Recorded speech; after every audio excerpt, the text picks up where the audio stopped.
Cell Health, reboot your body, omega-3 oil extracted from algae, strong heart, sharp mind, healthier you.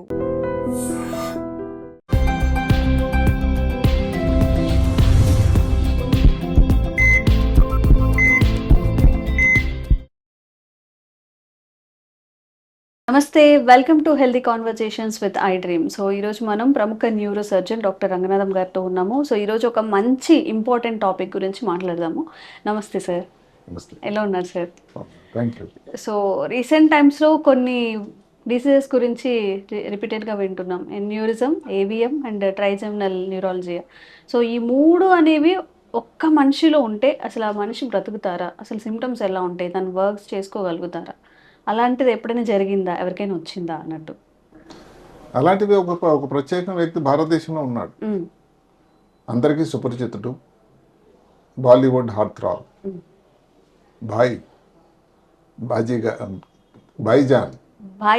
Bhaijaan, Ek Tha Tiger Returns, ఇన్ని సినిమాలు తీసినటువంటి 59 సంవత్సరాల బ్రహ్మచారి. మనం మాట్లాడుతున్న సల్మాన్ ఖాన్ గురించి. సల్మాన్ ఖాన్ ఈయన ఈ మధ్య కాలంలో ఒక ఇంపార్టెంట్ కామెడీ షోలో మాట్లాడుతూ ఆయనే స్వయంగా ఏమాత్రం దాపరకం లేకుండా చెప్పిన విషయాలను బట్టి ఆయనకి ఈ మూడు ప్రాబ్లమ్స్ మెదడులో ఉన్నవి. ఇవన్నీ కూడా మూడు ట్రైజమన్యూరయ్యాయంటే అన్యూరిజం అని, ఏవిఎం కొన్ని చోట్ల మిగతా దగ్గర కూడా రావచ్చు, కానీ ఈయనకి బ్రెయిన్లోనే మూడు ఉన్నాయట. మరి లేటెస్ట్గా వచ్చినటువంటి ఒక సినిమా ఒకటి రిలీవ్ అయింది, సికందర్. 59 సంవత్సరాల వయసు. ఇలాంటివి ఉండి కూడా ఎలా చేయగలుగుతున్నాడు? అదే కాకుండా ఆయన స్టంట్స్ ఆయన చాలా వరకు చేస్తాడు, చాలా సివియర్ ఎక్సర్సైజ్ చేస్తూ ఉంటాడు. మనిషి చూడడానికి కూడా 59 లాగా ఉండడు, చాలా ఫిట్గా అనిపిస్తాడు. కొంతమంది ఏదో ప్రేమతో కండలు వీరుడు అంటారు. సరే, 6 ప్యాక్, ఇవన్నీ ఎన్నో పేర్లు ఉన్నాయి. అంటే ఇవన్నీ చేయాలంటే ఎంత కార్యదీక్ష, శారీరకం మీద ఉండేటువంటి ఓర్పు, టైట్ షెడ్యూలు, ఇవన్నీ చేసిన వ్యక్తి ఈయన. ఇలాంటివి ఎలా సాధ్యం అని అంటే, మనకి ఇంతకుముందు బాబీ ముకాముల గురించి చెప్పుకున్నాం. ఆయన అమెరికా ఉన్న వ్యక్తి. ఆయనకి ఏదో బ్రెయిన్లో ట్యూమర్ వచ్చింది. సరే, దానికి మిగతా విషయాలు మనం మాట్లాడకుండా ఇప్పుడు మన మధ్యనే ఉండేటువంటి సల్మాన్ ఖాన్కి 3 బ్రెయిన్లో ప్రాబ్లమ్స్ ఉంది. మరి ఈ రోజు కూడా షూటింగ్లు చేస్తున్నాడు. అది ఇప్పుడు అంటే ఎంత కార్యదీక్ష ఉండాలి, ఎంత డెడికేషన్ ఉండాలి, అకుంఠితమైన పరిశ్రమ. అదే కాకుండా బాలీవుడ్ హీరోల్లో అందరిలో ఒక జగ చలామణి అవడం అంటే ఎంతో కాంపిటీషన్ ఉండే చోటు. అలాంటి అలాగే ఇంకొక వ్యక్తి కూడా, అంటే ఏమిటి అందరూ అనుకుంటారంటే వీళ్ళు రంగులు వేసుకొని బయట యాక్షన్ డాన్సులు చేస్తుంటే వాళ్ళకి ఏదో ఇబ్బందులు ఉండవు, ఆరోగ్యపరంగా ఇబ్బందులు ఉండవు అని, డబ్బులు ఉంటాయి కాబట్టి అంత బాగుంటుంది అని కూడా అనుకుంటారు. అలాగే 82 సంవత్సరాల బిగ్ బి అమితాబ్ బచ్చన్ ఒకప్పుడు కూలీ సినిమాకి షూటింగ్ చేస్తుండే యాక్సిడెంట్ అవ్వడం, సరే బాగా రికవర్ అవ్వడం, ఆ తర్వాత ఒక ప్రమాదకరమైనటువంటి కండరాల వ్యాధికి లోనయ్యాడు ఆయన. దాన్ని మైస్థీనియా గ్రవీస్ అంటారు. దాని నుంచి రికవర్ అయిపోయాడు. అదే కాకుండా 53 సంవత్సరాల హృతిక్ రోషన్కి బ్రెయిన్లో రక్తం గడ్డకట్టుకుంటే దానికి ఆపరేషన్ అయింది 2023లో. అంటే ఇవన్నీ కూడా వింటూ ఉంటే అవునా అని అందరికీ ఆశ్చర్యం, గగుర్పాటు జరిగే అవకాశాలు ఉన్నాయి. ఈ ముగ్గురులో సల్మాన్ ఖాన్కి ఉన్న ప్రాబ్లమ్స్ అయితే చాలా ఎక్కువ. ఒక్క ట్రైజమన్యూరాలజీ తీసుకోండి, అసలు ఇది ఎంతమందికి వస్తుందండి? 1,00,000 మందికి తీసుకున్నట్టయితే ఒక 10 మందికి ఎంతమందికి వస్తుంది? ఈ కష్టం ఉన్న వాళ్ళు చెప్పలేనంత ఇబ్బందిని అనిపిస్తున్నారు. అంటే దాని పేరు సూసైడల్ డిజీజ్. అంటే ఏమిటంటే ఈ కష్టంతో బాధపడే నొప్పితో పడలేక, అంటే నొప్పి ఎలాంటిది, ఒక ముఖంలో ఒక భాగం విపరీత నొప్పి, బల్లాలతో పొడి చేసినట్టు, అసలు భరించలేవు, ఎలక్ట్రిక్ కరెంట్ షాక్ కొట్టినట్టు, నవ్వినా నొప్పే, నవ్వినా నొప్పే, మాట్లాడుతున్నా నొప్పే, ఏదైనా తాగినా నొప్పే, ఎంతవరకు అంటే బ్రష్ కూడా చేసుకోవడం కూడా కష్టం, షేవింగ్ అయితే సరే. అదే కాకుండా వాళ్ళు సినిమా హీరోస్ మేకప్ కట్టుకోవాలి, మేకప్ వల్ల కూడా వస్తుందట. అంటే మీరు అర్థం చేసుకోండి, ఇన్ని ఇబ్బందులు ఉండి కూడా సరే దానికి ఏదో 2017 ఏదో అమెరికాలో వైద్యం అయిందని మనకు తెలుసు. అది ఎంతవరకు దానివల్ల తగ్గింది లేదని మనకు సమాచారం అయితే లేదు. ఇలాంటి ఇబ్బందులుండి ఒక వ్యక్తి మరి ఎలా ఉన్నాడు ఇప్పుడు? ఒక్కడితో సరిపోదు. అది ఎంతవరకు మనకు ఆయనకు ఒక కోణమే తెలుసు మనది. ఇప్పుడు ఆయన చెప్పాడు స్వయంగా ఎన్యూరిజం. నేను నమ్మండి, మెదడు లోపల ఉండే అత్యంత ప్రమాదకరమైన వ్యాధిలో ఎన్యూరిజం. ఎన్యూరిజం అంటే ఏమవుతుంది? మెదడులో ఒక రక్తనాళం ఏదన్నా చిన్నప్పటి నుంచి ఉండే కష్టం అది. ఒక భాగం ఏదైతే కండరాల భాగం ఉంటుంది, మజిల్ లేయర్ నెమ్మదిగా వీక్ అయిపోయి రాను రాను ఒక బెలూన్ లాగా అవుతుంది. అది టప్న రప్చర్ అయిపోతుంది. రప్చర్ అయిపోయిందంటే అసలు 12% మంది పేషెంట్లు అసలు హాస్పిటల్కి చేరలేరట. హాస్పిటల్కో రాలేరు అంటే చనిపోతారు. మొదటి నెలలోనే దగ్గర ఒక 30 మంది లైఫ్ థ్రెట్. మళ్ళీ రీబ్లీడింగ్ అని ఒక ప్రాబ్లం ఉంది. ఒకసారి వచ్చింది కొన్ని మొదటి వారంలోనే ఎంతో మందికి రావచ్చు. సరే కొంతమంది బట్ట కట్టారు ఏదో అనుకునేసరికి ఒక చాలా ఇబ్బందికరమైన delayed ischemic changes in brain అని ఉంది. అంటే ఏమిటి? వ్యాసోస్పాజం. ఇది ఈ ఎన్యూరిజంకే.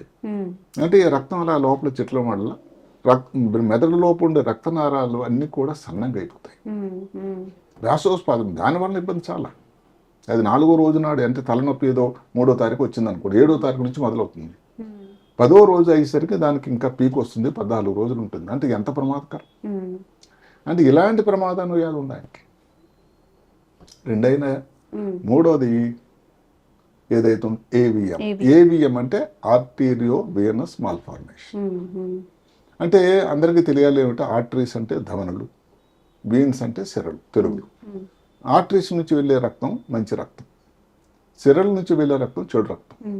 అంటే ఆర్టరీస్ గుండె నుంచి రక్తం సప్లై శరీరంలో అన్ని భాగాలకి మెదడుకు కూడా సప్లై చేస్తుంది. అక్కడ ఉండేటువంటి రక్తాన్ని గుండెకు తీసుకెళ్లి శుద్ధి చేయడానికి వెళ్ళే ఛానల్స్ ఏవైతే ఉన్నాయో వెయిన్స్ అంట. ఇది దేవుడు అమర్చాడు. ఇంకా ఆయన చాలా గొప్ప వ్యవస్థ అమర్చాడు. ఈ ఆర్టరీస్కి అంటే దమనలకి సిరలకు ఒక అనుసంధానం పెట్టాడు. క్యాపిలరీస్ అనే చిన్న రక్తనాళం. అంటే డైరెక్ట్గా వెళ్ళి అటాక్ చేయకుండా ఇంత ఫిల్టర్ అనుకోండి. అది మామూలు. ఈ ఏవిఎంలో ఏం జరుగుతుందండి? పుట్టినప్పటి నుంచో ఏదో కారణానంతర డెవలప్మెంట్లోనే తయారీలోనే చిన్న మార్పు వచ్చి ఒక అబ్నార్మల్ వెసల్స్ తయారవుతాయి. దానివల్ల ఏమవుతుంది? ఏదైతే నార్మల్గా వెళ్ళాల్సినటువంటి గుండెల ధమరుల నుంచి వీన్స్కి వెళ్ళాలి రక్తం, ఈసారి డైరెక్ట్గా వెళ్ళిపోతుంది. మీ క్యాపిలరీస్ వెళ్ళడం మామూలుగా లేదు, చాలా ఉధృతంగా ఫాస్ట్గా వెళ్తుంది. దానివల్ల ఆ సిరలు అనేవి డ్యామేజ్ అయిపోయి రక్తం రప్చర్ అవ్వడం. అది వెయిన్స్ అంటే ఏవిఎం అంటే. ఈ ఏవిఎం కూడా బ్రెయిన్లో ఏ చోట్లోనూ కూడా రావచ్చు. ఇప్పుడు ఇందాక చెప్పినటువంటి ఏదైతే ఉందో ఎన్యూరిజం గురించి మనం ఒకసారి లక్షణాలు ఒక్కొక్కటి గురించి మాట్లాడుకుంటే, ట్రైజమైన్ అయితే మన లక్షణాలు చెప్తాం. విపరీతమైన నొప్పి, సూసైడల్ డిజీజ్. దగ్గర ఒక 12% మంది అసలు సూసైడ్ చేసుకోవాలని అనిపించే రోజులు ఉన్నాయి. లేకపోతే చాలా యాంగ్జైటీ, డిప్రెషన్, ఎవరితో మాట్లాడరు, అసలు సమాజంలో ఎవరితో కలవరు, అందరూ తనకు శత్రువులాగా అనిపిస్తారు. ఎంతవరకు అంటే వారు షేవింగ్ చేసుకోలేరండి, అంత పెయిన్. బ్రష్ చేయలేరు. నేను కూడా నా పేషెంట్కి ఏం చెప్తానంటే, ఇది వేళ్లతో దాన్ని శుభ్రం చేసుకోవడం పేస్ట్ పెట్టి కానీ బ్రష్ కానీ చేశారంటే మళ్ళీ ఇంకా నొప్పి వస్తుంది. వచ్చింది అంటే కొన్నాళ్ళు మేము వేధిస్తుంది. అంత ఒత్తిడి కూడా తట్టుకోలేకపోతుంది సార్ బాడీ. ఇప్పుడు ఎవరికో డెంటల్ ప్రొసీజర్ అయింది అనుకోండి, దానివల్ల వస్తుంది. అనుకోండి యాక్సిడెంట్ అయింది అనుకోండి, దానివల్ల వస్తుంది. అదే కాకుండా శీతకాలంలో ఆ ఉధృతం వాళ్ళ పడే నరకం. అందుకనే నా పేషెంట్ అందరికీ చెవులో కాటన్ పెట్టుకోండి. ఇప్పుడే ఒక గుల్బర్గా నుంచి పేషెంట్ వచ్చారు, చెవులో కాటన్ పెట్టుకోండి, మఫ్లర్ లాంటిది పెట్టుకోండి, బస్సులో కానీ కార్లో కానీ వెళ్తుంటే విండో పక్కన కూర్చోకండి, చలిగాలి తగలకూడదు. అంటే ఏదైనా అనుకోకుండా ఇక టచ్ అయినా కానీ నొప్పి వస్తుంది. ట్రిగ్గర్ జోన్స్ అంటారు. మళ్ళీ ఆ జబ్బులో ఎంత ప్రాబ్లము, రైట్ సైడే ఉంటుంది దాని నొప్పి, మళ్ళీ ఎడం పక్కన చూడండి, అంత స్పెసిఫిక్ అది. ఇది ప్రాణానికి ప్రమాదం కాదు, కానీ ఇబ్బందికరమైంది. దీనికి మామూలుగా అయితే మందులు ఇస్తాం. కొంతమందికి సర్జరీ అంటే కొంతమంది అంటారు, సార్ చనిపోతే కూడా పోతే పోయింది, నేను ఆపరేషన్ అయితే చేయించుకుంటాను. ఎందుకంటే ఇది బ్రెయిన్ స్టెమ్ మనకు ఒక ముఖ్యమైన ఏదైతే శరీరంలో ఆయువు పట్టు కేంద్రం ఉందో అక్కడ నుంచి వచ్చే నరం 5వ నంబర్ నరం, ట్రైజెమినల్ నర్వ్ అంటే 5వ నంబర్. అంటే ఫేస్లో ఏదైతే ముఖంలో ఉండేటువంటి సెన్సరీ ఇంపల్సెస్ని స్పర్శతాలకు సంబంధించిన బ్రెయిన్కి అందజేసేటువంటి ఒక రూట్. దీని మీద ఆపరేషన్లు కూడా ఉన్నాయి. ఈ మధ్య కాలంలో కొంతమంది బోటాక్స్ అనే ఇంజెక్షన్ ఇస్తారు. ఇంకా ఆపరేషన్కి ఇష్టం లేని వాళ్ళు కొంతమంది దగ్గర ఎందుకంటే ఆపరేషన్ అనేది రిస్క్ ఉండేది. అవును. అది ఇష్టం లేని వాళ్ళు ఇంకా కొన్ని ఏంటంటే దాన్ని రేడియో ఫ్రీక్వెన్సీ కోయాగులేషన్ అంటారు. ఈ మధ్య కాలంలో గామా నైఫ్ అని ఒక కొత్త సాధనం కూడా ఒకటి వచ్చింది. ఇలా చాలా రకాలు ఉన్నాయి, ఎందుకంటే సైన్స్ మారుతూ ఉంది. ఇప్పుడు ఎన్యూరిజంకి వస్తే మీరు నమ్మండి, పేషెంట్లు ఏం చెప్తారంటే వాళ్ళు అదృష్టవశాత్తు తలనొప్పి వచ్చిన తర్వాత బతికిగాని ఉంటే ఇలాంటి తలనొప్పి నేను జీవితంలో ఇంతవరకు నేను ఎప్పుడు రాలేదండి. తలనొప్పి చాలా సహజం, అందరికీ వస్తుంది తలనొప్పి ఆయనకానికి. కానీ ఇలాంటి తలనొప్పి ఏదో పని చేస్తున్నానండి, అసలు ఏవో పైన ఆకాశం విరిగిపోయి నా మీద పడిపోయిందా అన్నంత ఫీలింగ్ నాకు వచ్చింది.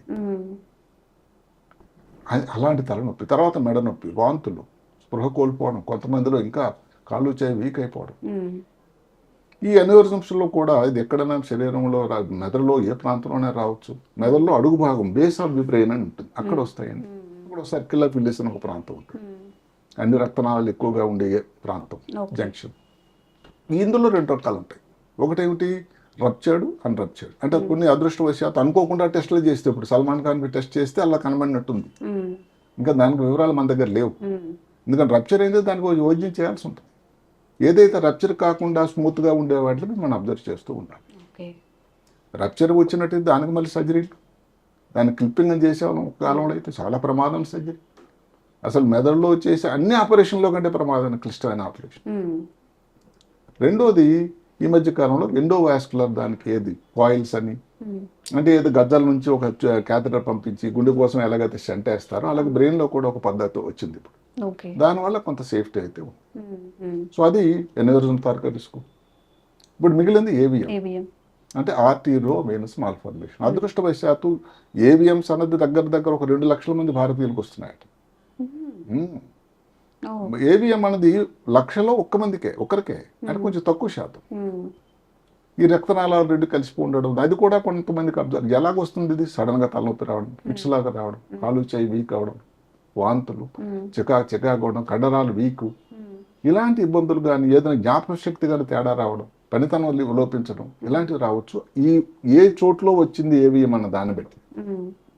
దీనికి కూడా కానీ అది కానీ ఈ మెచ్చ కానీ ఇంతవరకు రప్చర్ కాలేదు, ఫిట్స్ ఎక్కువ రావటం లేదంటే కొన్నాళ్ళకు అబ్జర్వ్ చేయొచ్చు. లేదు అంటే దానికి సర్జరీ లాంటి అవసరం కూడా పడుతుంది. ఇంకా 3 దానికి కూడా ఈ మధ్యన ఈ గామా నైఫ్ల ట్రీట్మెంట్లు, ఎండోవాస్కులర్, దానికి ఎంబలైజేషన్ అని, ఇలాంటి కూడా సాధనాలు అయితే ఉన్నాయి. అంటే డిఫరెంట్ వస్తున్నాయి కానీ 3 కలిపి రావడం. 3 ఈయనకి ఏమిటంటే ఆయన చెప్పినప్పుడు మనకు వైద్యం అయింది, మనకు తెలిసిన సమాచారం ప్రకారం ట్రైజమైన్ న్యూరాలజీకే, ఎన్యూరిజం కానీ ఏవిఎం కానీ అవ్వలేదు. అప్పుడు ఆ హోస్ట్ యాంకర్ అయితే మరి ఎందుకు సార్ మీరు ఇంకా 59 సంవత్సరాలు వివాహం చేసుకోలేదు అన్నాడు. ఈ మాట వింటే అసలు చాలా హృదయదారంగా అనిపిస్తుంది. ఆయన చెప్పాడు, యంగ్ స్టేజ్లో ఉంటే, యంగ్స్టర్గా ఉంటే నేను చేసుకున్నా కానీ నడిచిపోయేది, అప్పుడు నాకు ఇవన్నీ ఉన్నాయని తెలీదు. ఇప్పుడు ఈ ఏవిఎం కానీ ఎన్యూరిజం కానీ ఎప్పుడు పగులుతుందో, ఎప్పుడు ఇబ్బంది వస్తుందో, ఒక శరీరంలో ఒక భాగం నాకు వీక్ అయిపోతుందో నాకే తెలియదు. అలాంటప్పుడు నేను మ్యారేజ్ చేసుకుని ఇంకొక వ్యక్తిని నేను ఇబ్బంది పెట్టడం ఎంతవరకు సమంజసం అంటే ఆ వ్యక్తిత్వం. ఇక్కడ ఎప్పుడో ఆచార్య ఆత్రేయ గారు ఒక పాట రాశారు, తోడికోడళ్ళు అనే సినిమా. చాలా గొప్ప పాట. అంటే కొంచెం కరక భాషలో రాశాడు ఆయన. తెలుగులో చెప్పుకుంటే, చలవరాతి మేడలోన కులుకుతున్న చిన్నదాన, చలవరాయి అంటే మార్బుల్. ఆ చలవరాయి ఎలా వచ్చినో నీకు తెలుసా? అంటే ఒక కట్టడం తాలూకా వెనకున్న పరిశ్రమ, కఠోర పరిశ్రమ, కష్టం, కడుపు కాలే కష్టజీవులు ఎడలు వరిచి, అంటే శరీరాన్ని కష్టపడి చేసి గనులు కొలిచి, అంటే గనులను ఓపెన్ చేసి దాని వలన వచ్చినటువంటి ఆ చెమట అది చదవడం వల్ల ఈ ఇల్లు తయారయ్యింది. నీకు తెలుసా ఎంత కష్టం ఉంటుందో? అంటే ఏమిటి, వీళ్ళు ఆ హీరోలుగా చేసి ఆ సినిమాలో లేకపోతే సూపర్ హిట్లో లేకపోతే అందరికీ పేర్లు వెళ్ళేసరికి ఇంతమంది ఆయనకి ఫ్యాన్స్ ఏవైతే ఉందో దాని వెనక ఉండేటువంటి గాథ తెలిసినప్పుడు ఎట్లా అనిపిస్తుందో చెప్పండి. 59 సంవత్సరాలు. ఎన్యూరిజం అన్నది ఏమిటి? జనరల్గా మన దేశంలో 50-60 సంవత్సరాల వాళ్ళకి దాని తాలూకు లక్షణాలు బయటపడతాయి. ఏవిఎం అయితే కొంచెం చిన్న వయసులో 20-40 సంవత్సరాలు. ట్రైజమిన్ న్యూరాలజీ అనేది ఎక్కువ మందికి ఎప్పుడన్నా రావచ్చు, 50 ఎక్కువ మంది పైన, ఎక్కువ మంది స్త్రీలకి. ఓకే. మరి ఈయన 59కి వచ్చారు. మనమందరం కూడా ఆయన తరపున కూడా మనం కోరుకోవాల్సింది ఏంటంటే ఏది సిమ్టమేటిక్ కాకుండా 59 అంటే ఆ డేంజర్ జోన్లో ఉంది, రాకూడదు, ఆ లక్షణాలు వచ్చి ఇంక ఇబ్బంది పడకూడదు. న్యూరో సర్జన్గా మేమందరం కొన్ని ఇవన్నీ ఉన్న వాళ్ళు ఏం చేయకూడదు అని మీరు అడగచ్చు ముందు జాగ్రత్తలు. అది ఆయనకు సాధ్యం కాదు. ఉదాహరణకి మీరు స్ట్రెస్ చేయకూడదండి, ఇంటెన్స్ ఎక్సర్సైజ్ చేయకూడదండి, చేయాల్సిందే అది.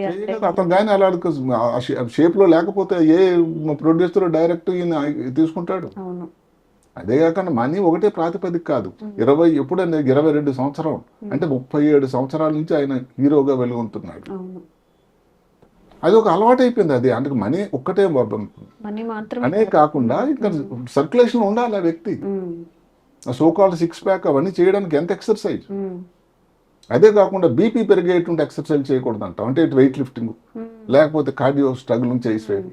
రాత్రి మీకు చాలా నిద్ర ముఖ్యం అండి, రెస్ట్ చాలా ముఖ్యం, స్ట్రెస్ పడకూడదు. సినిమా తీశారు, ఏదో అన్ని సినిమాలు ఒకేలాగా ఆడవు, మరి ప్రొడ్యూసర్కి ఈయనకి స్ట్రెస్ కాదా? అంటే ఇప్పుడు బయట నుంచి మేము ఇచ్చేటువంటి సలహాలు ఇవన్నీ చాలా బాగుంటాయి, కానీ అయితే మనం కూడా కోరుకోవాల్సింది ఏంటంటే ఇన్ని సంవత్సరాలు ఇంత గొప్ప పేరు సంపాదించిన, ఇన్ని సినిమాలు తీసినటువంటి ఆయనకి తగ్గించమని చెప్పకపోయినా ఏదో ఒక వర్క్ లైఫ్ స్టైల్కి మధ్యలో ఏదో ఒక ప్రత్యామ్నాయం, ఏదో మధ్య మార్గం అవలంబించి ఇంకా చాలా సంవత్సరాలు ఇలా సినిమాలు తీసి హ్యాపీగా ఉండాలి అని ఫ్యాన్స్ అందరూ కోరుకుంటున్నారు. సైన్స్ ప్రకారం ఇంతవరకు కూడా ట్రైజమిన్ న్యూరాలజీ, ఎన్యూరిజం, ఏవిఎం ఒకే వ్యక్తిలో ఉండేటువంటి కేసు రిపోర్ట్స్ అంటాం. ఏదో ఎక్కడో ఒక ప్రపంచంలో ఒక కేసు అంతే. అసలు మామూలుగా ఇందాక చెప్పినట్టు ట్రైజమిన్ న్యూరాలజీ ఎంతండి, 12 మంది లక్షల్లో, 1 లక్షలో 12 మంది. ఎన్యూరిజం 6, ఏవిఎం అయితే 1 లక్ష మందికి. అలాంటప్పుడు మరి ఎంతమందిలో ఉన్నాడు ఈయన? ఈ 3 ఒకే వ్యక్తికి వచ్చాయి. 3 ఒక వ్యక్తి వచ్చి ఇబ్బంది అన్నది ఏ రోజున కలగజేయకుండా ఉంటుందా అని ఎంత దాపరికం లేకుండా. అంటే మనం ఏదో ఈ మధ్య కాలంలో అమెరికాలో చెప్తున్నాడు, ఒకప్పుడు ఏదో జో బైడెన్ అనే వ్యక్తికి ఎన్యూరిజం ఒకటైంది ఆపరేషన్. ఇంతకుముందు పూర్వ అమెరికా అధ్యక్షుడు చాలా సంవత్సరాల క్రితం. అలాంటిది ఈయనకు ఆపరేషన్ సరిగా లేకపోయినా ఒక ఎన్యూరిజం, ఒక ఏవిఎం, ట్రైజమిన్ న్యూరాలజీ 3 కూడా అదే వ్యక్తిలో ఉండి ఈ రోజు మనం చూస్తే అసలు తనకి ఇన్ని ఇబ్బందులు ఉన్నాయా, ఆ ముఖంలో చిరునవ్వు కానీ, ఆ మేకప్ వేసుకొని, ఆ మాట్లాడే తీరు కానీ చూస్తూ ఉంటే నిజంగా మెచ్చుకోవాల్సిన అవసరం అని నాకు అనిపిస్తుంది. ఆ సామాన్యులందరికీ కూడా వచ్చే డౌట్ ఏంటంటే వాళ్ళ దగ్గర చాలా డబ్బులు ఉంటాయి కదా, ఈ స్క్రీనింగ్ టెస్ట్లు కానీ ఏదో ఒకటి ఉంటుంది కదా, ట్రీట్మెంట్ అనేది చేయించుకోవచ్చు కదా అనుకుంటూ ఉంటారు కదా. అంటే ఇక్కడ ఎలా ఉంటుందంటే ట్రైజమిన్ న్యూరాలజీ అనేది నొప్పితో కూడుకున్నది కాబట్టి దానికి ఆయన వైద్యం చేయించుకున్నారు. ఎన్యూరిజం, ఏవిఎంలు ఎలా ఉంటుందంటే సైన్స్ కూడా ఏ ప్రొసీజర్ అయినా సర్జరీ అంటే సరే, ఈ మనం చెప్పినటువంటి ఎంబలైజేషన్ కానీ ఏవి కూడా కొంచెం గొప్ప రిస్క్తో కూడుకున్నది. అందుకనే అది ఇంగ్లీష్లో ఒక సామెత ఉంది, let the sleeping dog sleep అని. అంటే నిద్రపోతున్న దాన్ని నేను గిచ్చొద్దని. కాబట్టి అందుకని ఇప్పుడు డాక్టర్ అందరూ చూసి కూడా సల్మాన్కి కూడా అదే అడ్వైజ్ చేస్తుంటారు, ప్రస్తుతానికి మీకు రప్చర్ కాలేదు, ఏవిఎం అలా ఉంది, ఏదో అలా పడి ఉంది, ఏదైనా ఇబ్బంది వచ్చినప్పుడు చూద్దాం. ఇప్పుడు దానికి ఏదో ముందు జాగ్రత్తగా పోలియో డ్రాప్స్ లాగో లేకపోతే ఈ మనం కోవిడ్ వ్యాక్సిన్ లాగా ముందు జాగ్రత్తగా తీసుకొని కానీ ఏదైనా ఇబ్బంది వస్తే ఏ ప్రొసీజర్ అయినా అందరూ గమనించాల్సింది ఏంటంటే ముందు జాగ్రత్త అన్నది మెదడుకు సంబంధించి ఏ ప్రొసీజర్ లేదు. ఏ ప్రొసీజర్ కూడా 100% గ్యారంటీ, సెక్యూర్, సేఫ్ అన్నది లేదు. సరే ఆపరేషన్ అంటే ఒక 30%, 20% ప్రాణాయామం తీసుకుంటే ఇప్పుడు ఇంటర్వెన్షనల్ ప్రొసీజర్ ఏదైతే వచ్చిందో ఒక 3%, 2% రిస్క్ ఉంటుంది లేదా. అలాంటప్పుడు అది ప్రస్తుతానికి అంత ఇబ్బంది లేదు కాబట్టి ఎందుకు చేయడం అని నేను అనుకోవడం, ఆలోచన చేసి ప్రస్తుతానికి ఆగి ఉన్నాను. మరి ఇప్పుడు ఆయన పరిస్థితి ఏంటి సార్? ఆయన ప్రస్తుతానికి బ్రహ్మాండంగా ఉన్నాడు. ఆయన స్వయంగానే చెప్పాడు, అదర్వైజ్ నాకు ఆరోగ్యం బాగానే ఉంది, మొహంలో చిరునవ్వు ఏదైతే నొప్పి ట్రైజమిన్ న్యూరాలజీ వచ్చి సూసైడ్ టెండెన్సీ అన్నది లేకుండా హాయిగా ఉన్నాడు. ఈయన సినిమా చేయగలుగుతున్నాడు అంటేనే, ప్రొడ్యూసర్స్ అంతా ఆయన మీద నమ్మకం ఉంచుతున్నారంటేను. ఎన్యూరిజం సంబంధించినటువంటి లక్షణాలు ఏవి కూడా వచ్చినట్టు ఆయన చెప్పలేదు, మన దగ్గర దాఖలాలు కూడా లేవు, ఏమేమి గురించి కూడా అదేను. సో మనమందరం కోరుకోవాల్సింది ఏంటంటే అలాగే మామూలుగా భగవంతుడు పైవాడు పిలిచినంత వరకు ఈ 2 ప్రాబ్లమ్స్ ఉన్నా కూడా ఏ ఇబ్బంది రాకుండా ఉండాలని మనం కోరుకోవాలి. ఇప్పుడు ఏదో సడన్ గా జరిగిపోవడమే అంతేగాని మనకి క్యూర్ చేసుకోవడం కానీ లేకపోతే దాన్ని అంటే క్యూర్ చేసుకోవడం దానికి విధానాలు ఉన్నాయి. అక్కడ ఏమిటంటే సైన్స్ 2 రకాలుగా ఆలోచిస్తుంది. ఇందాక చెప్పినట్టుగానే ఇప్పుడు బాగానే ఉంది కదా, దాన్ని వెంబడి పోయి ఏదన్నా చేయడం. ఇప్పుడు ఉదాహరణ మీరు చెప్పారు ఏవిఎం, ఎన్యూరిజం 2 ఉన్నాయని. ఇప్పుడు ముందు ఉన్న ఆలోచన ఏంటి, ఫస్ట్ ఏవిఎం వైద్యం చేయాలా, ఏ అన్యూరిజం చేయాలా? శాస్త్రం ఏం చెప్తుంది? చేస్తే రెండు ఒకేసారి చేయాలి. ఒకటి ఉంటేనే ఎంత కష్టమైతే రెండు చేయడం అంటే ఎన్ని ఇబ్బందులు అక్కడ చేయబోయే సర్జన్ కానీ లేకపోతే రేడియాలజిస్ట్ ఎదురుగా ఉన్నాయి చూడండి.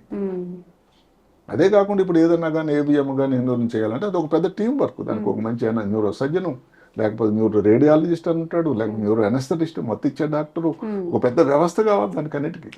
సరే బాంబేలో అన్ని సౌకర్యాలు ఉన్నాయి. అయితే 59 సంవత్సరాల ప్రాయంలో కూడా ఏ ఇబ్బంది రాకుండా బాగానే ఉన్నాడు కాబట్టి, ఏదైతే చలవరాయిలో ఉన్నట్టుగా హాయిగా చక్కగా చూడడానికి బాగున్నాడు కాబట్టి ఇంకా మన దానికి విశ్లేషణ చేసి ఇబ్బంది రాకుండా ఉండాలని మనం కోరుకోవడం తప్ప ఇంకా అంతకని మనం చేయింది ఏమని చెప్పండి. ఒక చిన్న ప్రశ్న సార్, ఎంత సివియారిటీ ఉన్నప్పుడు ఎప్పుడు ఏదైనా జరగచ్చు అనే ఆ సిచ్యువేషన్ ఉందా సల్మాన్ ఖాన్? ఉంది కదా, అది ఆయన కూడా తెలుసు. ఎప్పుడు ఏదైనా జరగచ్చు. మేబీ అతను వివాహం చేసుకోవడానికి కారణం ఆ వ్యక్తి ఎవరైతే యాంకర్ అడగ్గా చెప్పిన మాట ఏంటంటే, అది అప్పుడు నాకు తెలియనప్పుడు అయితే వివాహం చేసుకుంటే అది వేరే ఉండేది. ఇప్పుడు తెలిసిన తర్వాత కూడా వివాహం చేసుకోవడం అనేది సబగా నేను అనుకోలేదు అని. ఓకే, వేరే వాళ్ళ లైఫ్ ని ఎందుకు రిస్క్ లో పెట్టాలి? అందుకని ఏంటంటే ఆయనకు అన్నీ తెలుసు.